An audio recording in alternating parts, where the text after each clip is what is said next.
পবিত্র আশুরা আজ 10ই মহররমের ইতিহাস স্মরণে পুরান ঢাকার হোসেনি দালান ইমামবাড়া যেন হয়ে ওঠে এক টুকরো কারবালা। ভোর থেকেই সেখানে জড়ো হতে থাকেন শিয়া সম্প্রদায়ের হাজারো মানুষ। চলে ইমাম হোসাইনকে হারানোর মাতম। এরপর বের হয় ঐতিহ্যবাহী তাজিয়া মিছিল।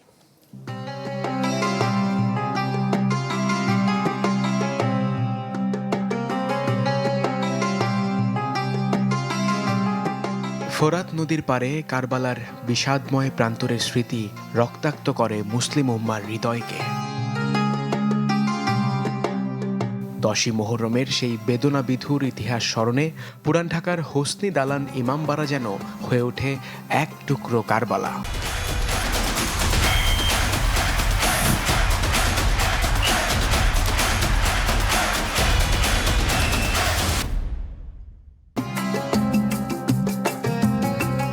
ভোর থেকেই সেখানে জড়ো হতে থাকেন শিয়া সম্প্রদায়ের হাজারো মানুষ।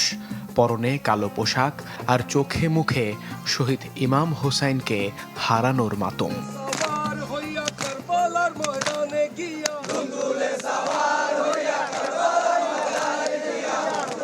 সকাল 10টায় বের হয় ঐতিহ্যবাহী তাজিয়া মিছিল।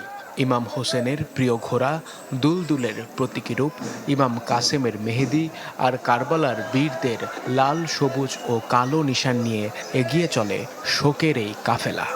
ইসলাম জিন্দা হয়েছে হার কারবালাকে বাঁচতে, কারবালার জন্যই ইসলাম জিন্দা হয়েছে। হযরত ইমাম হুসাইন সত্যের জন্য যেভাবে যুদ্ধ করে সত্যকে বাঁচিয়ে রেখেছেন, সেইভাবে আমরা যাতে সত্যর পথে হাঁটি।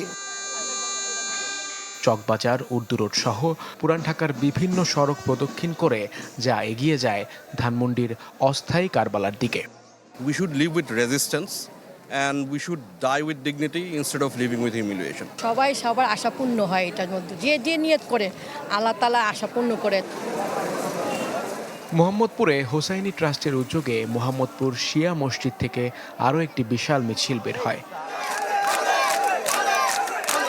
সত্য ও ন্যায়ের পক্ষে অবিচল থেকে অন্যায়ের কাছে কখনো মাথা নত না করার বার্তা দেন মিছিলে অংশগ্রহণকারীরা। সব সময় সত্যকে সত্য বলতে হবে, মিথ্যাকে মিথ্যা বলতে হবে এবং অন্যায়ের বিরুদ্ধে সবসময় রুখে দাঁড়াতে হবে। আমাদের সবাইকে এটা উচিত যে সবসময় আমরা চোখ খুলে রাখবো, আমরা যেই হোক জালিম, যে দেশের লোক না কেন। দিনভর দোয়া দুরুদ রোজা রেখে আশুরাকে স্মরণ করেন ধর্মপ্রাণ মুসল্লিরা। অন্যায়ের বিরুদ্ধে আপোষ না করে ইমাম হোসেন যে দৃষ্টান্ত স্থাপন করেছিলেন তা আজও বিশ্ব মুসলিম উম্মার কাছে এক প্রেরণার নাম।